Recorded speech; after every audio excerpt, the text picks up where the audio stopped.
Shalom. Selamat sore untuk kita semua. Haleluya, berbahagialah kita yang datang kepada Tuhan dengan membawa setiap puji-pujian yang terbaik hanya untuk Tuhan. Mari kita mau bersama-sama mempersiapkan hati kita untuk datang memuji Tuhan. Mari kita bersatu hati di dalam doa. Bapa, sungguh Engkau yang termanis di dalam kehidupan kami Tuhan. Kami bersyukur jikalau Tuhan sudah memimpin kehidupan kami sampai pada sore hari ini, semua berkat karena kemurahan Tuhan. Dan biarlah pada sore hari ini Tuhan, kami datang mempersiapkan hati kami, mempersiapkan puji-pujian yang terbaik untuk kami naikkan hanya kepadamu Tuhan. Terima kasih Tuhan, terima kasih. Kami mau nyatakan kami siap dalam ibadah kami sore hari ini. Kami mau percaya Tuhan yang akan memberkati ibadah kami. Terima kasih Tuhan, terima kasih. Di dalam nama-Mu Tuhan Yesus Kristus kami berdoa. Haleluya, amin. Sama-sama kita mau terima sukacita surga. Haleluya.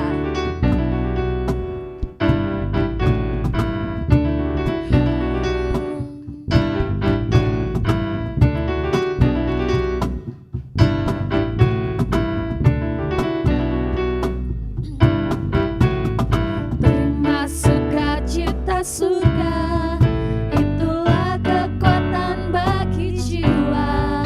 Ku dapat rasakan kasih-Nya di tengah badai yang bergelora. Terima sukacita surga, itulah kekuatan bagi jiwa. Ku dapat saksikan kuasa-Nya, taklukkan badai yang bergelora.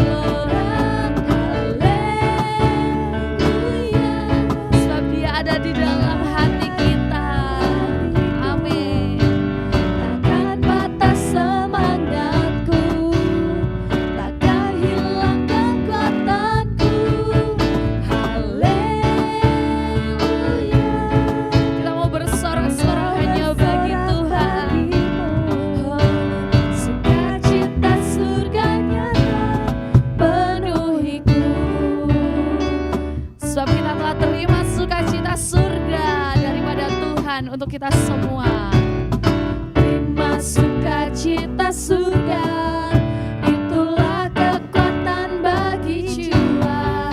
Ku dapat rasakan kasih-Nya di tengah badai yang bergelora. Terima sukacita surga, itulah kekuatan bagi jiwa.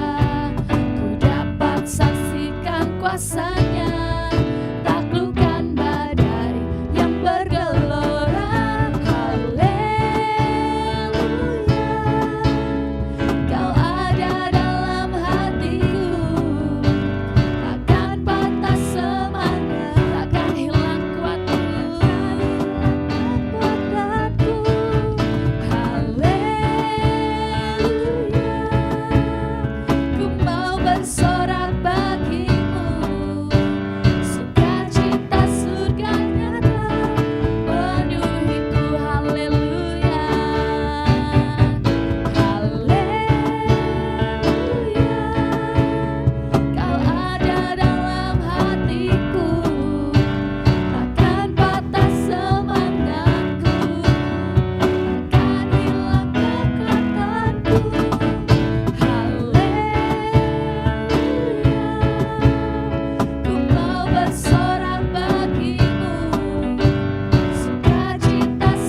pujian kita untuk Allah kita yang besar dan termulia. Haleluya.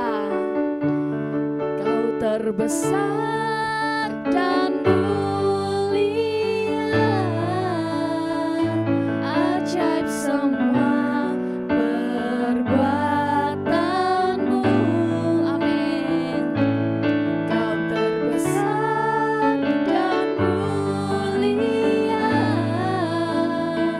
biarlah semua memujimu. Biarlah semua yang bernafas memuji nama Tuhan. Haleluya.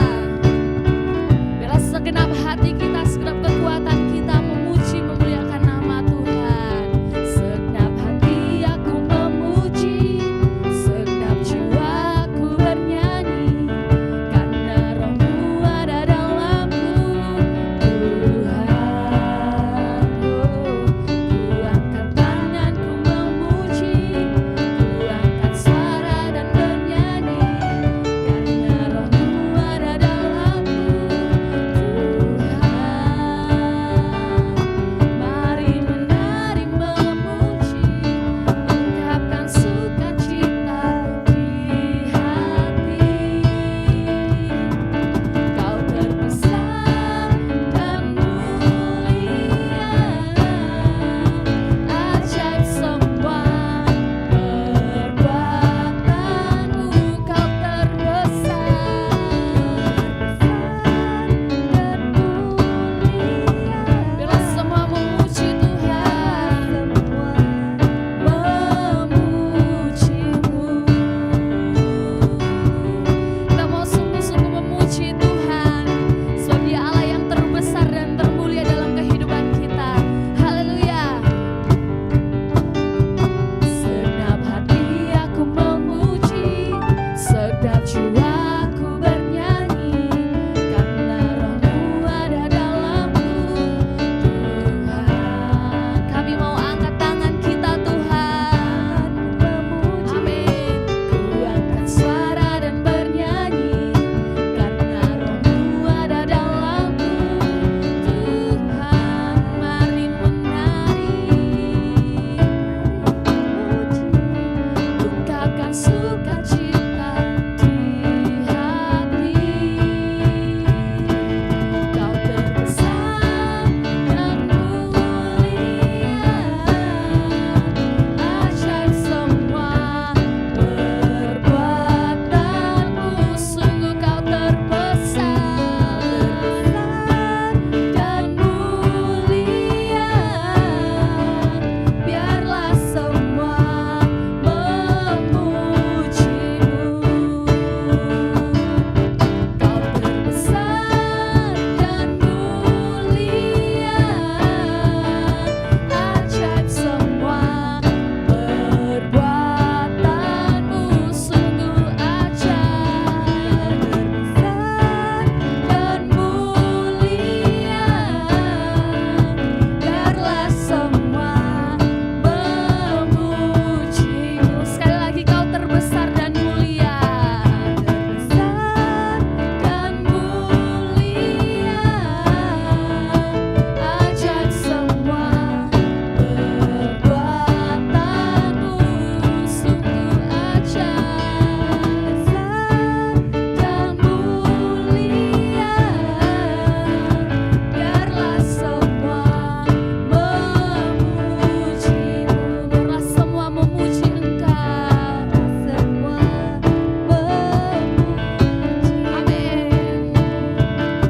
Biarlah semua memujimu. Haleluya. Sungguh Engkau yang terdahsyat dalam hidup kami Tuhan. Kami mau memuji-muji kebesaran-Mu Tuhan. Haleluya, haleluya. Sungguh Allah kita adalah Allah yang besar, Allah yang termulia. Haleluya Tuhan, kami sungguh bersyukur kepada-Mu ya Bapa. Mari sama-sama kita mempersiapkan hati kita untuk kita mendengarkan kebenaran firman Tuhan. Kita mau percaya, kita dilawat oleh Tuhan melalui firman-Nya, kita dikuatkan oleh Tuhan karena firman-Nya. Sama-sama kita mau datang kepada Tuhan. Haleluya. Sebab kekudusan Tuhan melingkupi setiap kita. Ku datang Tuhan dalam hadirat-Mu, berhiaskan kekudusan.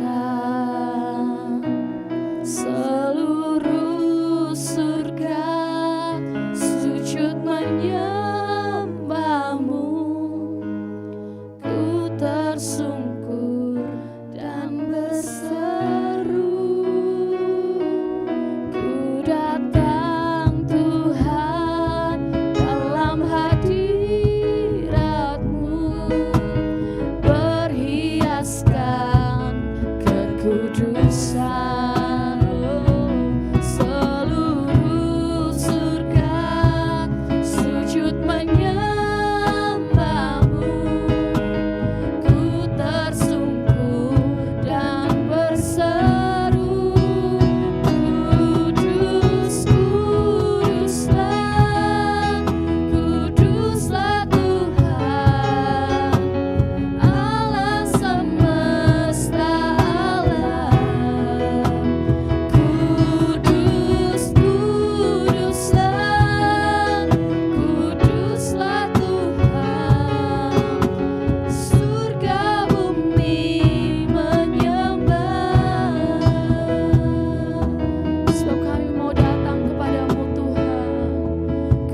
besar dalam hidup kami Tuhan.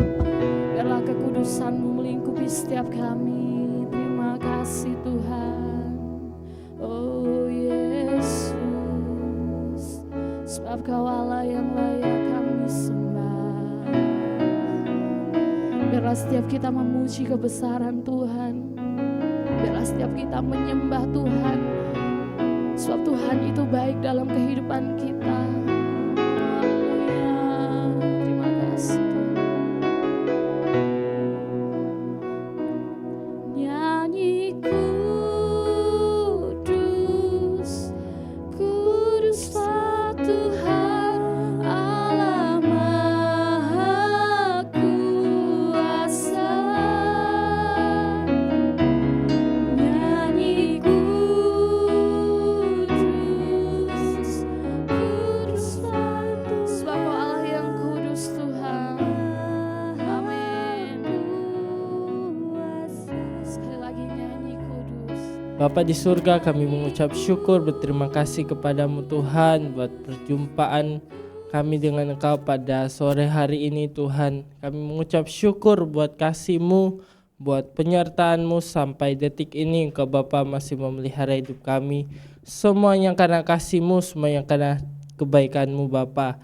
Pada hari ini Tuhan, kami mau mendengarkan kebenaran firman-Mu. Biarlah Tuhan firman yang hamba-Mu sampaikan Tuhan, Roh Kudus Engkau berikan kami hikmat untuk kami bisa mengerti, memahami apa mau di dalam hidup kami Tuhan. Terima kasih Bapa, di dalam nama Tuhan Yesus yang siap mendengarkan kebenaran firman Tuhan, katakan amin. Oke, shalom. Ya.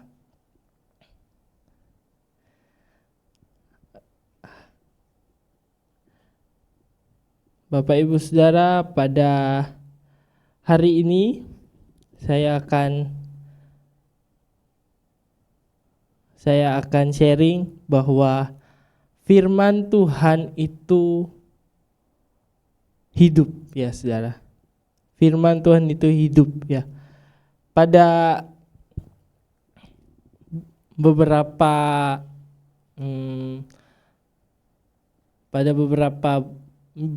beberapa minggu yang lalu ya Saudara, saya itu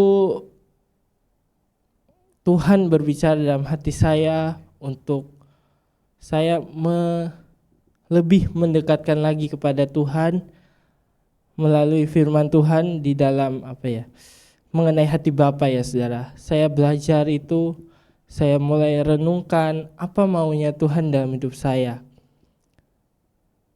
Dan Bapak Ibu Saudara, saya itu ketika minggu lalu firman Tuhan itu berbicara lagi di seminar ya Bapak Ibu.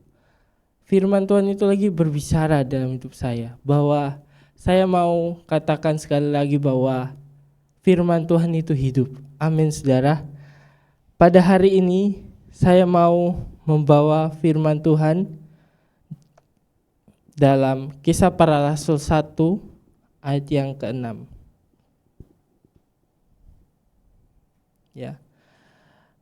Nah, sebelum kita membacanya, ada masa di dalam kehidupan kita sebagai manusia ini berada di antara janji dan pengharapan ya kepada Tuhan. Tuhan itu sudah berbicara tapi kenyataannya belum berubah. Doa-doa kita sudah banyak yang kita doakan, tapi kok belum ada jawabannya yang terlihat. Ya. Kedengarannya mirip ya Saudara, menunggu dan menanti. Mirip ya Saudara, menunggu dan menanti. Nah, biasanya manusia itu ya, hati manusia masuk ke dalam dua arah ini ya. Ketika kita ada dalam masa ketika kita doa tapi belum terlihat ya Saudara. Menunggu dan menanti. Kedengarannya mirip ya Saudara, tetapi secara rohani itu keduanya sangat berbeda. Menunggu itu berbicara tentang waktu, tetapi menanti berbicara tentang iman ya. Menunggu membuat seorang itu terfokus pada keadaan, tetapi menanti itu berbicara membuat manusia itu tetap melekat pada Tuhan, ya saudara. Dan ini yang sedang Tuhan ajarkan pada murid-murid sebelum Pentakosta terjadi, ya, di dalam Kisah Para Rasul ini. Mari kita baca bersama-sama Kisah Para Rasul 1 ayat 6. Maka bertanyalah mereka yang berkumpul di situ, Tuhan, maukah engkau pada masa ini memulihkan kerajaan bagi Israel? Ya saudara, jadi Kisah Para Rasul pasal 1 ini terjadi setelah kebangkitan Yesus. Ya, selama 40 hari Yesus sudah menampakkan diri kepada murid-muridnya dan berbicara tentang kerajaan Allah. Ya. Terlihat dalam Kisah Para Rasul 1 ayat yang ketiga. Kisah Para Rasul 1 ayat yang ketiga. Maka kepada mereka ia menunjukkan dirinya setelah penderitaannya selesai, dan dengan banyak tanda ia membuktikan bahwa ia hidup. Ya, bahwa ia hidup, ya. Selama 40 tahun, 40 hari ia berulang-ulang menampakkan diri dan berbicara kepada mereka tentang kerajaan Allah. Jadi saudara, ia hidup, ya saudara, bahwa Tuhan ini ingin membuktikan bahwa Tuhan itu hidup, ya. Dan para murid Yesus pada waktu itu percaya bahwa Yesus itu bangkit. Mereka ini percaya bahwa Yesus ini adalah Mesias, ya. Namun cara berpikir mereka masih terbatas pada pemulihan secara jasmani. Di pasal ayat yang ke-6, ya saudara, mereka berkata, Tuhan, maukah engkau pada masa ini memulihkan kerajaan bagi Israel? Pada masa ini, ya.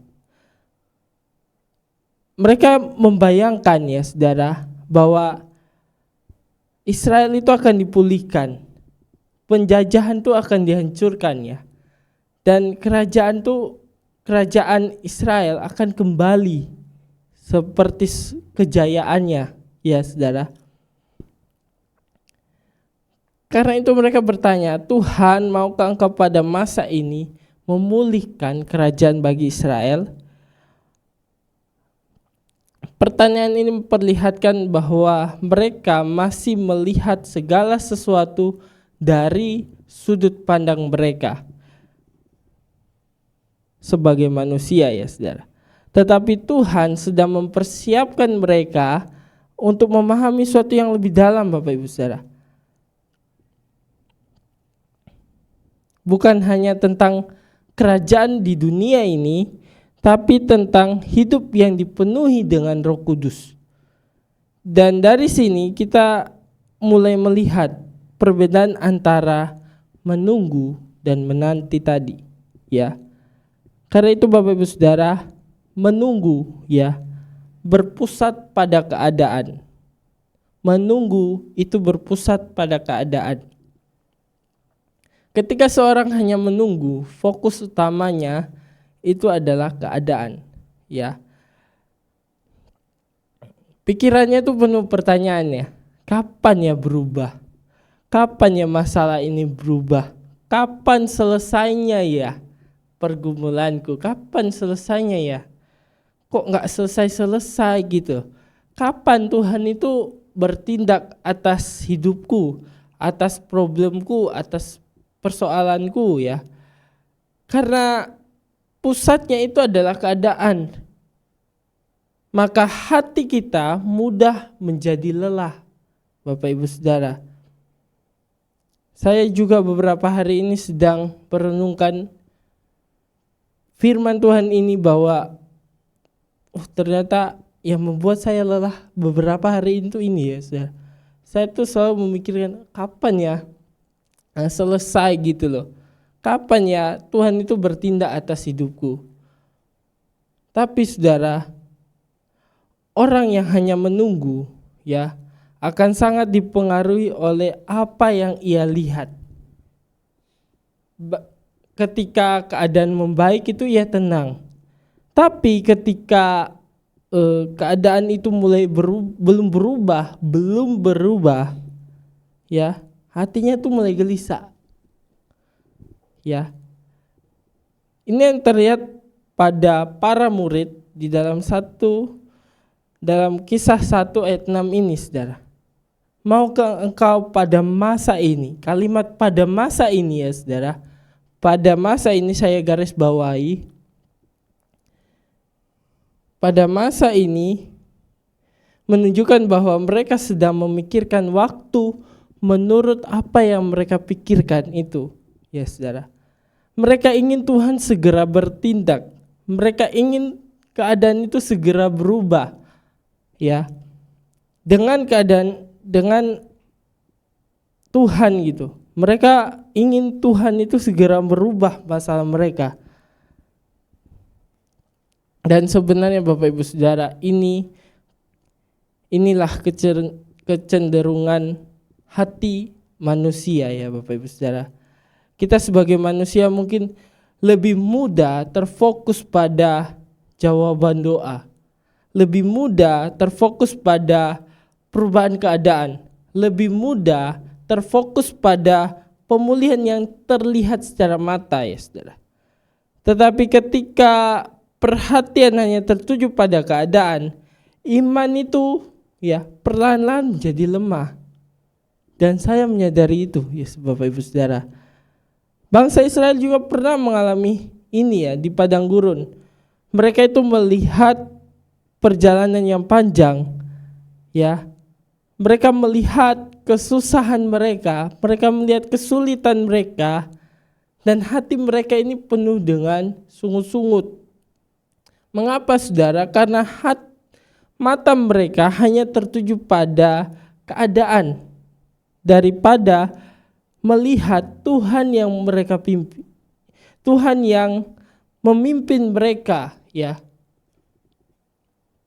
Dan keadaan seperti inilah yang membuat hati manusia itu seringkali kehilangan damai sejahtera dari Tuhan, karena hidupnya bergantung pada apa yang dilihat.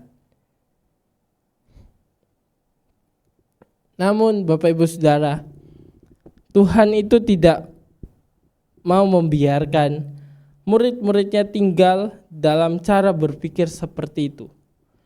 Sekali lagi saya katakan, Tuhan tidak mau membiarkan murid-murid tinggal dalam cara berpikir seperti itu. Yesus mau membawa mereka melihat sesuatu yang lebih tinggi. Ya, bukan sekedar menunggu keadaan berubah, tetapi belajar menantikan Tuhan. Karena itu ya di ayat yang ke-15, mereka itu menanti-nantikan Tuhan ya. Mereka itu berdoa, mereka itu berkumpul bersama-sama, mereka berdoa Bapak Ibu Saudara. Di ayat yang ke-14 ya Saudara. Ya, mereka semua bertekun dengan sehati dalam doa bersama-sama dengan beberapa perempuan serta Maria ibu Yesus dan dengan saudara-saudara Yesus. Bapak Ibu Saudara,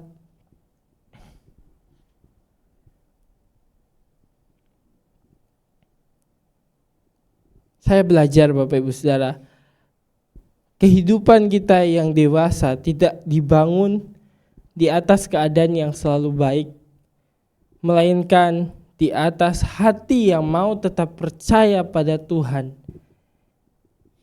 Kemudian tadi kita melihat Bapak Ibu Saudara, menunggu itu berpusat pada keadaan. Bagaimana dengan menanti ya Bapak Ibu Saudara? Saya akan bahas. Menanti itu berpusat pada Tuhan. Menanti adalah sikap iman yang tetap melekat kepada Tuhan sekalipun jawaban itu belum terlihat. Menanti itu berarti kita itu tunduk pada Tuhan, kita percaya pada kehendak Tuhan, dan tetap tinggal dalam janji Tuhan. Karena itu Alkitab berkata di dalam Yesaya 40 ayat 31, Yesaya 40 ayat 31, tetapi orang yang menanti-nantikan Tuhan akan mendapat kekuatan baru. Mereka seumpama raja wali yang naik terbang dengan kekuatan sayapnya. Mereka berlari dan tidak menjadi lesu. Mereka berjalan dan tidak menjadi lelah. Bapak Ibu Saudara, perhatikan, yang dinanti bukan hanya jawaban, tetapi yang dinanti adalah Tuhan itu sendiri. Inilah kedalaman yang perlu kita dengar ya Bapak Ibu Saudara. Hari-hari ini banyak orang itu ingin ya, tangan Tuhan itu bekerja secara langsung. Tetapi Tuhan rindu hati kita sebagai manusia mengenal Tuhan itu lebih dalam. Dan itulah yang sedang dibentuk sebelum Pentakosta terjadi.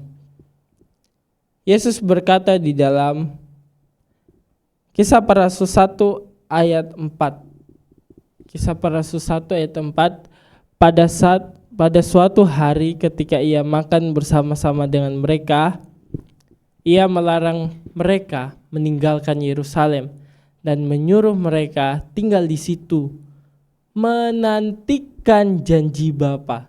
Yang demikian katanya, aku telah dengar dari yang telah kamu dengar daripadaku, ya Bapak Ibu Saudara. Inilah menanti ya Bapak Ibu Saudara, menantikan janji Bapa.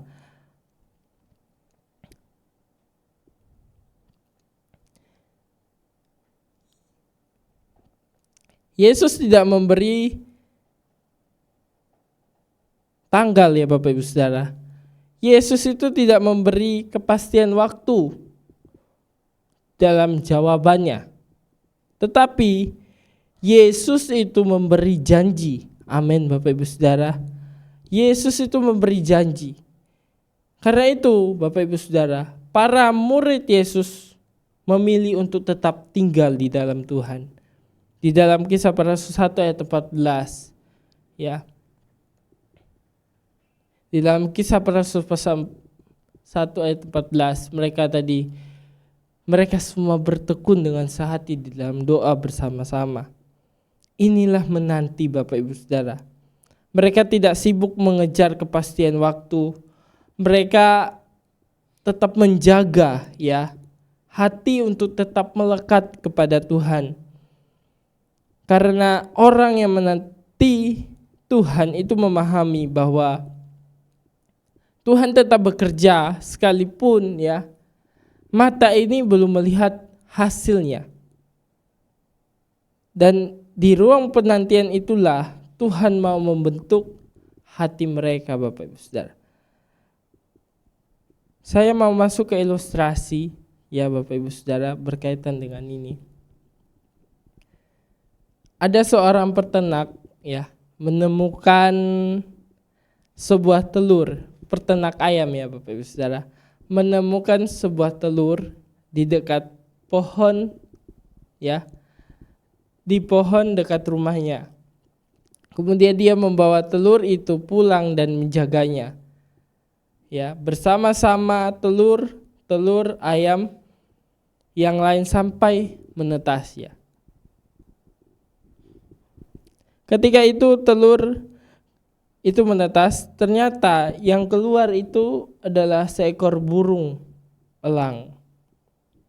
Tetapi karena dia dibesarkan di kandang ayam, ya, elang itu hidup seperti ayam. Kakinya diikat, ia berjalan juga seperti ayam, ia makan juga bersama ayam, ya. Ia memandang dirinya seperti ayam ya Bapak Ibu Saudara. Sampai suatu hari ia melihat sekawanan elang terbang tinggi di langit ya Bapak Ibu Saudara. Dan untuk pertama kalinya hatinya itu berkata, seandainya aku bisa terbang, loh iki elang loh. seandainya aku bisa terbang. Tapi ayam-ayam yang di sekitarnya itu berkata, nggak mungkin. Kamu itu sama seperti kami, kamu itu ayam ya. Sampai akhirnya ikatan yang di kakinya itu dilepaskan. Dan ketika ia mulai mengepak sayapnya, ia menyadari bahwa selama ini itu dia hidup di bawah identitas yang salah. Ternyata dia itu diciptakan untuk terbang tinggi ya Bapak Ibu Saudara. Banyak orang hidup hanya berdasarkan keadaan. Ketika keadaan buruk, hidupnya ikut jatuh. Ketika keadaan tidak berubah, imannya melemah. Dan karena hidupnya hanya berada di level menunggu, Bapak Ibu Saudara. Padahal Tuhan memanggil umatnya untuk hidup lebih tinggi. Ya. Roh Kudus itu dicurahkan supaya manusia tidak lagi hidup, ya. Tidak lagi hidup terikat pada ketakutan, tidak lagi hidup dalam identitas yang lama, ya. Tetapi Roh Kudus dicurahkan untuk supaya kita hidup di dalam identitas sebagai anak-anak Tuhan. Amin, Bapak Ibu Saudara, sebagai anak-anak raja, ya. Sama seperti elang tadi ya. Akhirnya dia melihat ke atas. Ya. Demikian juga kehidupan kita ya. Mulai berubah ketika mata kita itu tertuju kepada Tuhan. Sama seperti kisah Yesus Petrus ya. Bapak Ibu Saudara. Petrus ketika di perahu, dia melihat Yesus, dia bisa jalan di atas air. Tetapi ketika dia mulai goyah, dia mulai tenggelam. Hari ini kita belajar Bapak Ibu Saudara, bahwa sebelum Pentakosta terjadi, para murid sedang dibawa Tuhan masuk ke dalam ruang penantian. Ya. Mereka ini masih memikirkan kerajaan dunia. Mereka ini masih memikirkan hal-hal yang ada di dunia. Tetapi Tuhan itu mengajarkan mereka itu sesuatu yang lebih dalam untuk melihat kerajaan sorga. Mereka pada waktu itu masih memikirkan waktu menurut pikiran manusia. Padahal mereka perlu tahu Bapak Ibu Saudara bahwa menunggu hanya berpusat pada keadaan saja. Tetapi ketika kita nantikan Tuhan, kita mendapat kekuatan yang baru. Amin Bapak Ibu Saudara.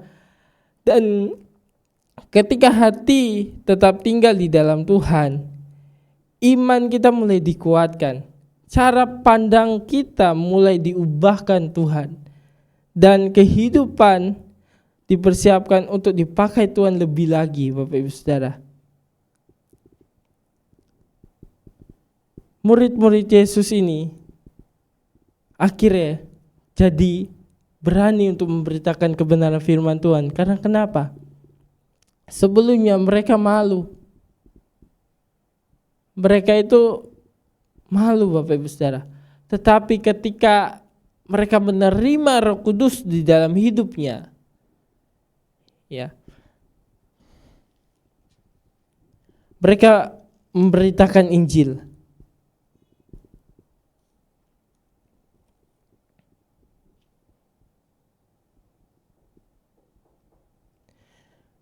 Karena itu Bapak Ibu Saudara, Petrus ya, ketika Petrus dilawat oleh Roh Kudus, dia berkhotbah dan ribuan orang bertobat menerima Yesus sebagai Tuhan dan Juru Selamat. Di dalam Kisah Para Rasul pasal 2 ayat yang ke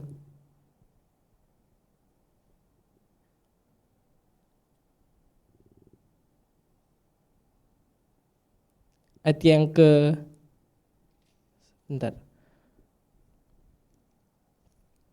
ayat yang ke-19.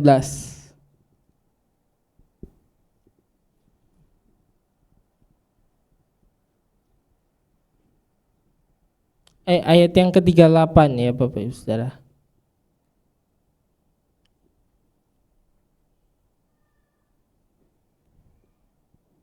Jawab Yesus kepada mereka, bertobatlah dan kamu masing-masing memberi dirimu dibaptis di dalam nama Yesus Kristus untuk pengampunan dosamu, maka kamu akan menerima karunia Roh Kudus. Bapak Ibu Saudara, ini salah satu contoh bahwa ketika Roh Kudus itu ada di dalam hidup kita, kita itu sanggup untuk memberitakan kebenaran firman Tuhan. Dan di sini di dalam Kisah Para Rasul, Petrus itu menyembuhkan orang lumpuh. Ya, Petrus itu melayani Tuhan lebih giat lagi. Karena kenapa Bapak Ibu Saudara? Dia menerima Roh Kudus dan dia memilih untuk menantikan Tuhan. Amin Bapak Ibu Saudara. Karena itu pesan Tuhan hari ini, hati yang hanya terikat pada keadaan akan mudah goyah, tetapi hati yang menanti Tuhan akan tetap memiliki pengharapan sekalipun belum melihat jawabannya. Sebagaimana para murid tetap tinggal di dalam janji Tuhan, demikian juga kehidupan kita harus terus-menerus melekat kepada Tuhan. Karena itu akan menguatkan hati kita dan hidup kita akan dipimpin oleh Roh Kudus. Amin Bapak Ibu Saudara. Karena itu sebagai ayat yang terakhir di dalam Yesaya tadi, Yesaya 40 ayat 31. Tetapi orang-orang yang menanti-nantikan Tuhan akan mendapat kekuatan baru. Mereka seumpama raja wali yang naik terbang dengan kekuatan sayapnya. Mereka berlari dan tidak menjadi lesu. Mereka berjalan dan tidak menjadi lelah. Amin Bapak Ibu Saudara. Amin firman Tuhan pada hari ini. Mari kita bersatu di dalam doa, kita berdoa. Bapa di surga, pada sore hari ini Tuhan, kami mau belajar untuk menantikan Engkau sebagai Tuhan. Kami mau tetap belajar bahwa Engkau Tuhan yang ada di dalam hidup kami, bahwa kami Tuhan tidak mau terfokus pada keadaan, bahwa kami mau fokus kepada Engkau Tuhan. Bapa, teguhkanlah firman Tuhan ini, materaikan di dalam hati kami Tuhan, agar kami bisa melakukannya di dalam hidup kami Bapa. Roh Kudus, bantu setiap kami untuk kami melakukan kebenaran firman-Mu, untuk kami tetap hidup di dalam firman-Mu, hidup menurut aturan-Mu Tuhan, hidup menurut kehendak-Mu Bapa. Terima kasih Bapa di surga, terima kasih Tuhan, di dalam nama Tuhan Yesus. Semua yang siap melakukan kebenaran firman Tuhan katakan amin. Shalom, Tuhan Yesus memberkati kita semua.